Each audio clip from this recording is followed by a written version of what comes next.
नमस्कार, कंज्यूमर अड्डा में आपका स्वागत है। मैं हूं मनोज श्रीवास्तव और आज हम बात करेंगे आईफोन 14 की और दूसरे गैजेट्स की जो एप्पल ने लॉन्च की अपने सालाना इवेंट में।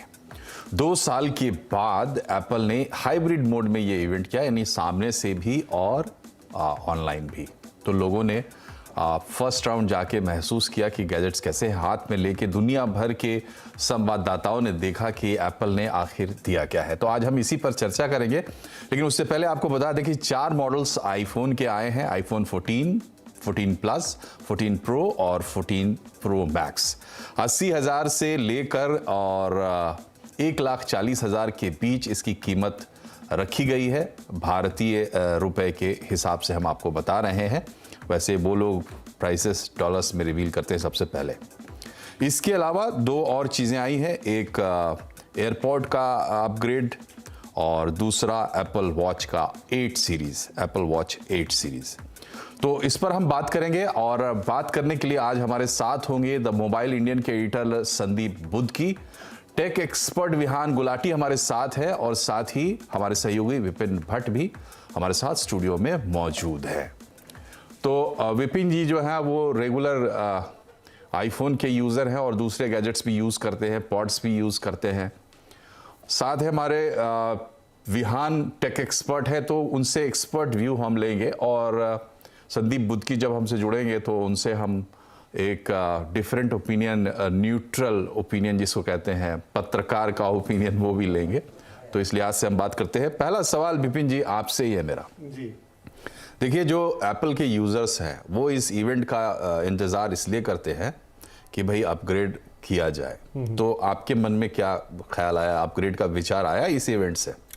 देखिए, हाँ, इवेंट का इंतज़ार तो रहता है और एप्पल, 2 जवाब होंगे इस सवाल के कि एप्पल तो एप्पल है, यानी वो जो भी लेकर आता है वो उसमें कुछ ना कुछ खासियत होती है और थोड़ा और प्रीमियम और बेहतर हो जाता है। लेकिन अगर आप कहें कि एप्पल की स्थिति भी, क्योंकि हर साल उन्हें एक इवेंट करना होता है, तो कुछ ऐसी है जैसे आप कहते हैं ना, जितना मीठा डालें, जितनी शक्कर डालें उतना मीठा हो जाए। तो ये लगभग वैसा ही है। तो इस साल का जो आईफोन 14 आया है, अब वो हर साल ही कहते हैं कि जब वो इवेंट में, तो टिम कुक साहब कहते हैं कि ये अब तक का सबसे पावरफुल, सबसे शानदार आईफोन। डेफिनेटली अगले साल जो आएगा वो उससे पावरफुल होगा।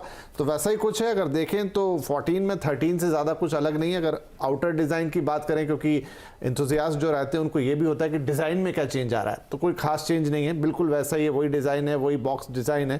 थोड़ा जो नॉच होता है ऊपर का, उसको उन्होंने बदला है और 1-2 फीचर्स उन्होंने ऐसे दिए हैं जैसे क्रैश डिटेक्शन। हिंदुस्तान में इस फीचर की बात इसलिए होगी क्योंकि अभी हमने एक बहुत बड़ा कार हादसा देखा है। ये फ़ोन में उन्होंने वो टेक्नोलॉजी डाली है कि अगर दुर्भाग्यवश कोई ऐसा हादसा हो जाए तो फ़ोन ऑटोमेटिक उस हादसे को डिटेक्ट करेगा और एक इमरजेंसी कॉल लगा देगा। भारत में सुविधा कब और कैसे काम करेगी देखना होगा, शायद तुरंत तो नहीं आएगी। और एक सैटेलाइट कनेक्टिविटी दी है, ये सुविधा भी बाद में आएगी। कैमरा वही है, थोड़ा बेहतर हो जाता है, उनकी A16 बायोनिक चिप लग जाती है, पहले से ज़्यादा पावरफुल। तो थोड़ा हर डिपार्टमेंट में इंक्रीज। पर आप कहें कि कुछ एकदम से नया, वो मुझे नहीं लगा। बट फिर वही, एप्पल तो एप्पल है, तो लोगों को जो दीवाने हैं वो खरीदते हैं और खरीदेंगे भी। बिल्कुल, एप्पल ने एक लीगेसी क्रिएट कर दी है गैजेट्स के मार्केट में और देखा जाए तो बहुत बड़ा योगदान एप्पल का इस तरीके से भी है कि जो भी गैजेट्स आप यूज़ कर रहे हैं वो कहीं ना कहीं से जाके वो एप्पल से इंस्पायर हो रहे हैं, या एप्पल के इनोवेशन है, या एप्पल के ही इन्वेंशंस है। विहान, आपसे हमारा सवाल ये है, देखिए विपिन जी ने तो बताया कि यूज़र क्या देखता, बाहर से क्या नोटिस करते, तो इन्होंने चर्चा की कि क्रैश डिटेक्शन और इसके साथ सैटेलाइट वाला पहलू, कैमरा भी इनको लग रहा है कि थोड़ा बेहतर है। तो इंतज़ार किस चीज़ का रहता है, विपिन जी की बातों से आप समझ सकते हैं, लेकिन आप तो गैजेट के भीतर घुसकर देखते हैं, तो वहां से बताइए कि क्या चेंजेस आपको देखने मिल रहे हैं। मेरे हिसाब से मेरा एक ही शब्द है, जब मैंने इवेंट देखा और एंड में मैंने कहा कि वो था अंडरवेलमिंग। क्योंकि इस टाइम में इन्होंने सिर्फ अपडेट डाला है, कोई इनोवेशन नहीं करी है। और कोई चीजों में जो इन्होंने फीचर्स डाले हैं, वो सैटेलाइट जो अभी आप बात कर रहे हो, वो इंडिया में एप्लीकेबल ही नहीं होगा, वो सिर्फ यूएस में एप्लीकेबल होगा। आपका क्रैश डिटेक्शन भी वो आपको देखना पड़ेगा कि वो आपके के साथ आपके फोन में जो आपका सर्विस प्रोवाइडर भी होगा उसका कितना चलेगा। वो ये बहुत अच्छे कुछ फीचर्स है जो हमारे इंडिया में लगे यूज ही नहीं होंगे। बात रही आपके एप्पल एयरपॉड्स की और एप्पल वॉच की, इनमें भी सिर्फ अपग्रेड आया है। अब यूजर अपना अगर कोई अपग्रेड डालेगा 13 से 14 जाने में, वो सोचेगा 10 बार क्या उसको क्या मिल रहा है। इस डिजाइन भी सेम, सिर्फ ओएस बेटर, ओएस आपके पास भी आ जाएगा थोड़े टाइम में, अपडेट सबके लिए एप्लीकेबल हो जाएगा वो भी। बट आपको क्या मिलेगा इससे? आपको वैल्यू एडिशन नहीं मिल रहा कोई अपग्रेड करके। There is no value addition in the phone. बस जो इनका प्रो वर्जन है उन्होंने उसमें बहुत अच्छे अपडेट्स डाले जो 48 मेगापिक्सल है, बट वो भी सिर्फ जो कंटेंट क्रिएटर्स है जो बहुत अच्छी शॉर्ट फिल्म्स बना रहे हैं उनके यूज के लिए ये बहुत अच्छा प्रोडक्टिव फोन हो सकता है। बट जो हम यूजर जो हम नॉर्मल खरीदना चाहते हैं, आई थिंक वो आईफोन 13 या आईफोन 13 प्रो वो खरीद ले, वो ज्यादा बेटर ऑप्शन है उनके लिए, जो अभी आई थिंक सेल के टाइम आई थिंक और सस्ते हो जाएंगे। जी, और एक और सवाल विहान आपसे कि जो ये 4 वर्जन्स दिए हैं, 4 जो इसके मॉडल्स दिए हैं, उसमें क्या फ़र्क आप देख पा रहे हैं और कितना वैल्यू प्रोपोजिशन आप देख पा रहे हैं एक से दूसरे में, दूसरे से तीसरे में और तीसरे से चौथे में जाते हुए? मैं तो सिर्फ, मेरे को लग रहा है कि आई थिंक 10 या 15% ही अपग्रेड हुआ है 13 से लेके आप 14 पे जाओ तो। बैटरी थोड़ी सी बेटर हो गई है, आपका परफॉर्मेंस थोड़ा बेटर हो गया है, आपका कैमरा बेटर हो गया है, बट एक्साइटिंग नहीं है मेरे हिसाब से। इट इज मतलब मैं नहीं खरीदूंगा। अगर आप मुझसे बोलोगे मैं गीक होके या एक गैजेट मतलब जो खेलना है मुझे किसी फोन के साथ, मैं नहीं खरीदूंगा। मतलब I am not that exciting for this phone. जी, इन्होंने डिसकंटिन्यू भी कर दिया, आईफोन 13 मिनी डिसकंटिन्यू कर दिए हैं। ये बहुत अच्छा है। जो इनके सेल जो उनको लग रहा होगा कि ये लोग ये यहाँ पे नहीं खरीदे, तो उनको इन्होंने डिसकंटिन्यू ही कर दिया। They are just focusing 4 phone पे, और उन्होंने हर एक कस्टमर के यूज केस और नीड के हिसाब से उन्होंने अपने फोन डाले हैं। जिसको कोई प्रॉब्लम लग रही होगी तब वो शायद अपग्रेड करेगा, या फिर कोई बहुत पुराना आईफोन 10 यूजर होगा या फिर आईफोन 11 वाला यूजर है, वो शायद अब करेगा। वरना वो क्या करेगा, उसी प्राइस में क्या उसे आईफोन 13 या 13 प्रो में बेटर स्पेसिफिकेशन स्पेस मिल रही है तो वो लेगा वो बेटर। क्योंकि अल्टीमेटली आप अगर 1 लाख रुपए का 1.5 लाख रुपए का कोई भी फोन लेते हो तो आपको एक स्पेस जितनी मिलेगी, क्या पता कि उसको 13 प्रो में ज्यादा अच्छे स्पेसिफिकेशन मिल जाए। आई थिंक इसमें और संदीप जी बताएंगे। जी, इंटरेस्टिंग चीज ये है, जो एक छोटी सी खबर गुलगुल घूम रही है कि सैमसंग ने एक चुटकी ली है इस पूरे इवेंट पे, और सैमसंग ने अपने हैंडल से ट्वीट किया, नाम नहीं लिखा उन्होंने, और उसका हिंदी रूपांतरण है कि जब फोल्ड हो तो बता देना। मतलब वो कह रहा है कि भाई अब इनोवेशन तो यहां तक पहुंच गए कि आपके फोल्डेबल फोन आने लगे, तो उन्होंने कहा फोल्ड हो तब बता देना। तो एक तरीके की चुटकी माना जा रहा है और सोशल मीडिया में इस पर काफी चर्चे हैं। तो अब तो असली सैमसंग और एप्पल में राइवलरी होगी अच्छी, मुझे लग रहा है। और लोग जब तक खरीदने जाएंगे ना तब तक लोग डिजाइन भी सेम, मतलब कुछ लोग देखेंगे कि अब मेरे को सैमसंग की तरफ जाना है। सैमसंग को एक अच्छा अट्रैक्शन पॉइंट मिल गया कस्टमर को देने के लिए। जी, तो एप्पल के थिंक टैंक में मेरा ख्याल है विचार शुरू हो गया होगा, जिस तरीके से प्रतिक्रिया आ रही है कल रात से ही, और बाकी लोगों को भी मैंने देखा, विपिन जी भी बहुत उत्साहित नज़र नहीं आ रहे हैं, एप्पल गीक हैं, और विहान टेक एक्सपर्ट ये भी बहुत उत्साहित नहीं है। संदीप जी ये बताइए, ये जो कंपनी है, ये कंपनी कहती है थिंक डिफरेंट, और कहती है कि आप इंतज़ार करो हमारे प्रोडक्ट का, हम जो लेके आएंगे वो कोई लेके नहीं आएगा। हर साल इवेंट करते हैं, क्या ये थोड़ा फ्रीक्वेंसी इनको थोड़ी कम करनी पड़ेगी? अब हर साल आप उस तरीके से लोगों को सेटिस्फाई नहीं कर सकते। इस साल आपके हाथ क्या लगा? भरत, स्टार्ट में करूंगा कि हम सब लोग ओटीटी प्लेटफॉर्म्स देखते हैं, चाहे आप महारानी का एपिसोड देख लीजिए या कोई भी टॉप एपिसोड चल रहा है किसी भी प्लेटफॉर्म पे, उसमें एंड में एक ऐसा मुकाम पे उस एपिसोड को छोड़ देते हैं कि आप अगला एपिसोड देखना चाहते हैं। जैसे मतलब अगर हम जर्नलिस्ट की तरह बात करें तो ओपीएम वहां पर दे देते हैं कंज्यूमर को, भैया ये ओपीएम है, अगला एपिसोड का इंतजार कीजिए। तो एप्पल का जो कल का इवेंट था कुछ इसी तरह से था, क्योंकि इस बार उनके पास 2-3 चीजें थी जो काफी डिफरेंट थी, लेकिन ओवरऑल ऐसा कहा जा सकता है कि अपग्रेड था, लेकिन वो सबको लुभाएगा नहीं। फॉर एग्जाम्पल आईफोन 13 के अगर आप यूजर हैं तो मेरा ये सजेशन रहेगा कि आईफोन 14 पे आपको जाने की जरूरत नहीं है, क्योंकि जो आपके पास फीचर्स हैं वो काफी अच्छे हैं और अपडेट्स में आपको मिल जाएंगी। लेकिन यहां पर एक चीज आता है आइलैंड का फीचर। आइलैंड का फीचर, यानी कि मतलब हम कहते हैं ना कि हमें जमीन खरीदनी है, मकान खरीदना है, फ्लैट खरीदना है, लेकिन यहाँ पर आईफोन ने कह दिया भैया देखो ये टॉप नॉच है, हमने कैप्सूल को कह दिया है गुड बाय, यानी कि एक दवाई का जो पिल है वो रिप्लेस कर रहा है नॉच को।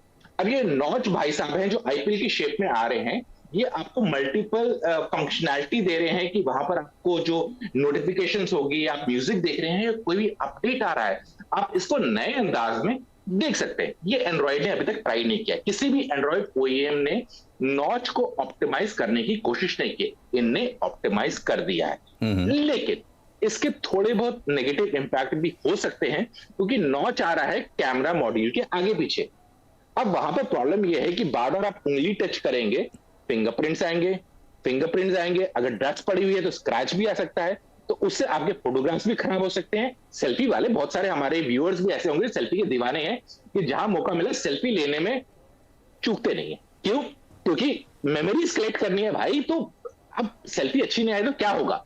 एक पॉइंट वो है। दूसरा ये है कि अगर डस्ट वहां पर होगी, बार बार आप स्वाइप करेंगे तो आप डिस्प्ले को खराब कर सकते हैं। ओके। दूसरा पॉइंट आता है जो उन्होंने इंटरेस्टिंग इनोवेशन प्रेजेंट की है, बाय द वे, उस इनोवेशन के बारे में एप्पल का कहना यह है कि हम उम्मीद करते हैं कि आने वाले वक्त में या कभी भी हमारा एप्पल यूजर होगा वो फीचर कभी यूज ना करे, वो है सैटेलाइट कम्युनिकेशन। Okay. यानी कि आप किसी भी ऐसी जगह पे फंस गए हैं, कोई प्रॉब्लम आ गई है कि जहां से आपको कोई सहायता की जरूरत है, तो वो एप्पल आपके बिहाफ पे रिसर्च जो भी एजेंसीज है, सपोर्ट एजेंसीज जी, वो दोनों फीचर्स तो चर्चा में हैं। जो क्रैश डिटेक्शन की बात तो यहाँ विपिन जी ने भी की, एक यूजर के तौर पर हम इनका व्यू ले रहे हैं। लेकिन विपिन जी ये बताइए कि जो संदीप कह रहे हैं ओपीएम, क्या कुछ ओपीएम मिला आपको जो कि आपको मजबूर करेगा कि 2023 इवेंट का आप वेट करें? देखिए, मैंने कहा ना आपको कि एप्पल एक ऐसा इकोसिस्टम है, या आप कह लीजिए कि एक ऐसी चीज़ है जो अपने मैक्सिमम पर है। मतलब अगर आप क्वालिटी की बात करें, अगर आप चीज़ों की बात करें, तो इसीलिए तो पूरी दुनिया एप्पल की दीवानी इसलिए है, या मेजॉरिटी में लोग उसे पसंद करते हैं, क्योंकि वो जो बना रहे हैं वो टॉप नॉच है, उसका कोई पैरेलल नहीं है। ठीक है, सैमसंग है या दूसरी बहुत बड़ी बड़ी कंपनियां और भी हैं, लेकिन फिर भी इन्होंने जिस इकोसिस्टम में अपने आप को, चाहे वो उनकी वॉच हो, चाहे उनके वो ईयरबड्स हो, चाहे उनका फ़ोन हो, चाहे लैपटॉप हो, आईपैड्स हो, और जो फिर उनका अपना खुद का सॉफ्टवेयर, तो उसमें तो देखिए कोई शक की बात नहीं है कि आपको लगता है कि यार आगे कुछ आएगा। मैं अगर आप पूछे तो हाँ, मेरी इच्छा हमेशा रहेगी कि मैं अपना अगला फ़ोन भी आईफोन ही रहूं, लेकिन जब विद इन द आईफोन बात करते हैं तो वो इंथुजियाज्म मेरे अंदर थोड़ा सा कम आया कि हाँ कुछ हो सकता था बढ़िया, शायद वो नहीं आया, अब अगले में आएगा तब देखेंगे। मतलब इस साल तो शायद मन में विचार ना आए कि अपना आईफोन बदला जाए। जी विहान, ये बताइए कि विपिन जी की बात से ऐसा लग रहा है कि ये क्या मतलब सैचुरेशन जैसी कोई बात है, या इसमें कुछ कर सकते थे तो क्या कर सकते थे? जैसे आजकल सिक्योरिटी को लेकर लोग बहुत जो है परेशान हो गए हैं, उसमें कुछ कर सकते थे? कौन सा एरिया था जहां पे कर सकते थे, या शायद कर रहे हो अभी लेके नहीं आ पाए? मुझे लगता है डिजाइन में जरूर कर सकते थे, क्योंकि डिजाइन के लिए बहुत नोन है और ओएस के लिए भी नोन है। ओएस हमारे को सबको अपग्रेड मिल जाएगा। जो मुझे लगता है कि डिजाइन जो जिसके लिए मैं एक्साइटेड था वो डिजाइन था।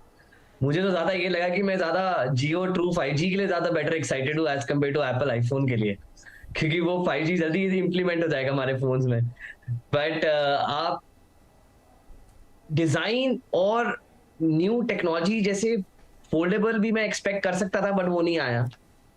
मतलब वो भी वैसे तो ओवरऑल वो एक्सपेरिमेंटल स्टेज में चल रहे हैं, सारे प्लेयर्स भी ट्राई कर रहे हैं, बट मैं डिजाइन से एक्सपेक्ट करता ओवरऑल। मैं अगर आप मुझसे पूछो, ठीक है, डिजाइन में चेंजेस चाहता था कि थोड़े डिजाइन में आ जाए।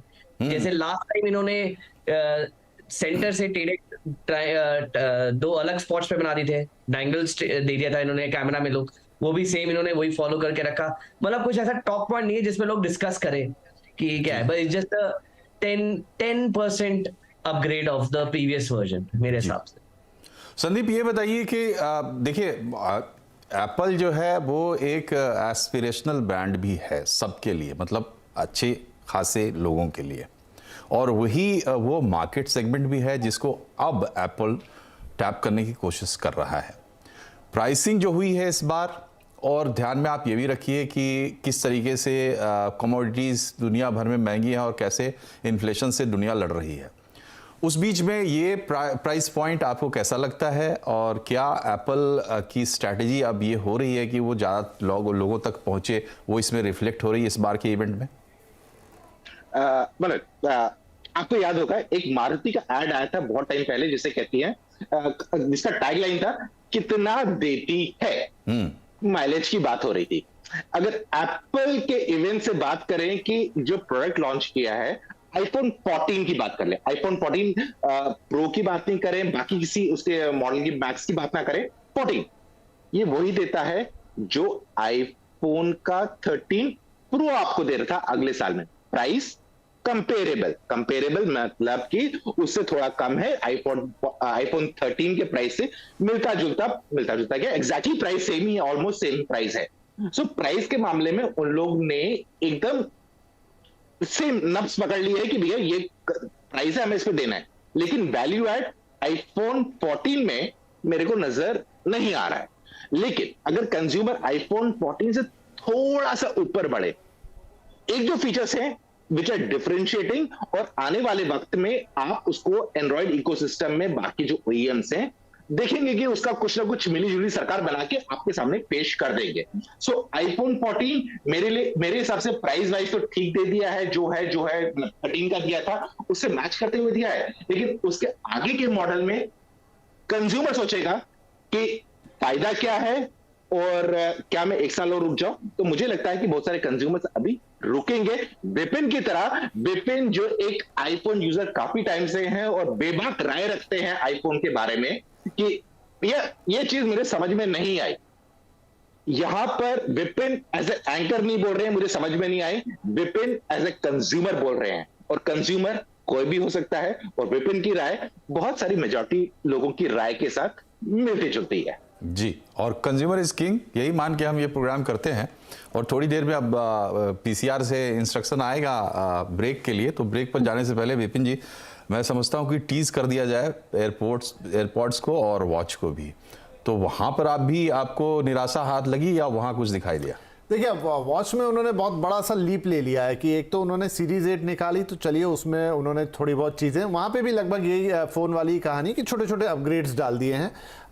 अल्ट्रा जो ज़रूर उन्होंने निकाली वो एकदम आउटराइटली अलग है, लेकिन उसकी कीमत भी, मतलब जहाँ से आईफोन स्टार्ट होता है उतने पैसे आपको वॉच के लिए देने या उससे भी ज़्यादा पैसे देने हैं, तो फिर वो सेगमेंट इतना डिफरेंट हो जाता है कि आप 90,000 रुपये घड़ी के लिए देंगे तो क्या देना चाहेंगे। अब बाकी ऐसी जो कि उनका सस्ता वाला वर्जन है, आई थिंक वो रहेगा। काफ़ी लोग जब से ऐसी मॉडल आया उसे खरीदना चाह रहे हैं। छोटे छोटे अपग्रेड है, और जहाँ तक उनके ईयरफोन्स का सवाल है तो उनमें भी हल्का सा ही अपग्रेड है, ऐसा कुछ नया खास बहुत एक्साइटिंग नहीं नज़र आया जी। तो यहाँ एक छोटे से ब्रेक के लिए रुकना होगा, मेरे कान में आवाज़ आ गई है। तो जब ब्रेक से हम वापस लौटेंगे तो पॉड्स पर और वॉच पर कमेंट लेंगे अपने एक्सपर्ट्स के साथ ही। एक बात और है कि अब ये गैजेट्स जो है, ख़ास करके एप्पल के जो गैजेट्स हैं वो बहुत टिकाऊ भी होते हैं। तो अब एप्पल तुरंत इनोवेट नहीं कर पा रहा है, क्या हमें लंबे समय तक इस्तेमाल करना चाहिए? हमें भी सोचना चाहिए कि इतनी जल्दी अपग्रेड करना बहुत अच्छा आइडिया नहीं है। इस पर भी बात करेंगे छोटे से ब्रेक के बाद। ब्रेक के बाद एक बार फिर से आपका स्वागत है कंज्यूमर अड्डा में। आज हम बात कर रहे हैं एप्पल इवेंट 2022 की, और ख़ास करके आईफोन की हमने चर्चा की ब्रेक से पहले। अब बाकी दोनों चीज़ों की चर्चा कर लेते हैं, क्योंकि एप्पल ने भी इस बार इन्हीं 3 चीज़ों पर कंसंट्रेट किया, बाहर कहीं गए नहीं। विहान, पॉड्स में और वॉच में, चूंकि समय कम होता है इसलिए दोनों को एक साथ आपके सामने में रख रहा हूँ, क्या कमेंट्स हैं आपके?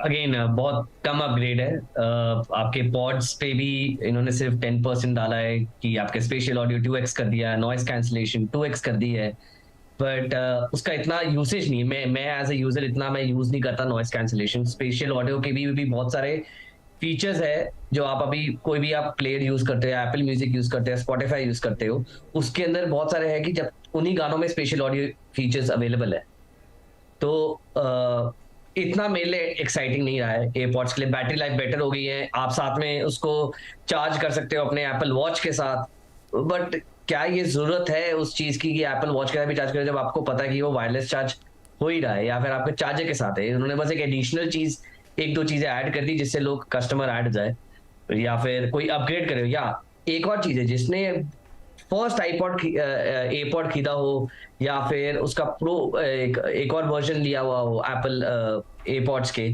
उनके लिए एक अपग्रेड जरूर हो सकता है, बट स्टिल एपॉड प्रो जो पहले वाला था वो मैं वो वाला उसका यूजर हूँ। वॉच की बात रही, अल्ट्रा इनका एक हीरो प्रोडक्ट है, बट उसकी भी एक लिमिटेड ऑडियंस है जो रनिंग करते हैं, जो मैराथन रनर्स है, जो एडवेंचर्स में है, जो स्कूबा डाइविंग में है, जो जिस इसको यूज कर सके वो उनके लिए बनी है। वरना हमारे यंग नॉर्मल यूजर के लिए जो सिर्फ हमारे को बेसिक चीजें करनी है तो उसके लिए ऐसी है हमारे पास, but ultra is meant for very specific audience, not for all. जी, जिनको सिर्फ यूज है वो ये आई थिंक खरीद सकते हैं, जो रनर्स है उनके लिए बहुत अच्छी ये डिवाइस है।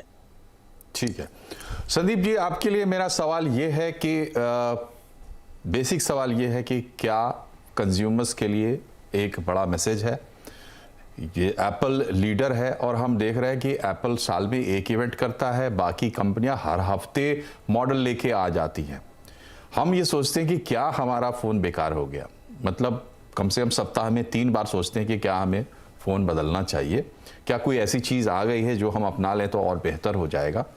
तो एक जो पूरा जो कंज्यूमर का माइंडसेट है उस पर असर पड़ना चाहिए पूरे सिनेरियो में, चूंकि ये लीडर कंपनी है तो इसके जो स्टेप्स हैं, एक्टिविटीज़ हैं, उससे कुछ ना कुछ तो ड्रॉ करना चाहिए कंज्यूमर के लिए। सबसे पहला सवाल हम सब के लिए एक सवाल है जो मैं हम सब पैनलिस्ट से पूछा जाता हूं, एज ए इंडियन, यानी कि एक भारतवासी होते हुए, जो हमारी बाइंग कैपेबिलिटीज है, जो हम सामान खरीदते हैं, एक चीज तो हम सब मानेंगे, हम हर एक सामान को ठोक पीट के लेते हैं, चाहे वो 10 रुपए का सामान होगा, चाहे बर्तन साफ करने वाला झुंझुना होगा, या फिर आप एयर फ्रायर लीजिए, माइक्रोवेव लीजिए, ठोक पीट के लेते हैं। जब तक हमारे सवालों का जवाब ना मिले हम पैसा नहीं डालेंगे। हमारे पास बाइंग कैपेबिलिटी है। अब बाय द वे, मेरे ख्याल से जितने भी हमारे पैनलिस्ट हैं, विपिन और सबके सब मानते हैं कि ये बात सही, आई थिंक। तो आगे बढ़ता हूं, तो सेम गोल्स फॉर आईफोन के प्रोडक्ट। आईफोन के प्रोडक्ट में हमेशा ये लगता है कि इसकी क्वालिटी बेटर होगी, नंबर 1। नंबर 2, इंप्लीमेंटेशन बेटर होगी, क्योंकि बहुत सारी ऐसी चीजें हैं जो एप्पल से पहले एंड्रॉइड कर चुका है, एंड्रॉइड इकोसिस्टम मिल चुकी है, लेकिन एप्पल से अपेक्षा रहती है कि ये इसको इंप्लीमेंट बेटर करेगा। अब बात कर लेते हैं आईपॉड्स की। इसमें क्या हुआ है कि मुझे लगता है कि कुछ चीजें उन लोगों ने जो इंप्लीमेंट की है अच्छी है, जैसे कि जो हमारी बैकग्राउंड नॉइज का मैनेजमेंट होता है। बेसिकली क्या होता है कि अगर आप घर में बैठे हैं और आपके घर में खुदाई चल रही है या कुछ ना कुछ चल रहा है, कोई कारपेंटर काम कर रहा है, उस नॉइज को कैसे मैनेज कर सकते हैं। एंड्रॉइड के जितने भी TWS है सबको ये बहुत सारे में फीचर मिलेगा। बहुत में तो ऐसा लगता है कि एकदम आवाज बंद कर दी, लेकिन जब आप दूसरे बंदे से पूछेंगे भैया मेरी आवाज कैसी लग रही है, वो कहता है यार तुम्हारी आवाज ऐसी लग रही है रोबोटिक आवाज है। यानी कि सॉफ्टवेयर ने उस पे एक ऐसा कपड़ा पहना दिया जिसकी वजह से बैकग्राउंड सप्रेस हो गया, लेकिन ओरिजिनल वॉइस कम आ रही है। तो क्या एप्पल इस चीज को अच्छे से इंप्लीमेंट कर पा रहा है अपने आईपॉड्स में, ये देखने की बात है। और ये बिना एक्सपीरियंस के इस पर टिप्पणी करना थोड़ा सा प्रॉब्लम है। थोड़ी टाइम में हम इसको एक्सपेरिमेंट करेंगे। ठीक है संदीप जी, मैं समझ रहा हूँ, आपकी उलझन समझ रहा हूँ और विहान की उलझन भी समझ रहा हूँ और विपिन जी की क्लैरिटी भी समझ रहा हूँ, क्योंकि कल रात से जिस तरह के रिएक्शंस आ रहे हैं उससे पूरा मामला अपने आप में स्पष्ट है। लेकिन एप्पल है, जैसा कि विपिन जी ने कहा, और वो अपनी जगह पे कायम है। एक इवेंट से उसको आप बहुत असेस नहीं कर सकते। तो कार्यक्रम का निचोड़ मैं क्या बताऊं, आप खुद ही इकट्ठा करने की कोशिश करें। फिलहाल बहुत बहुत शुक्रिया आप लोगों का हमसे जुड़ने के लिए। नमस्कार।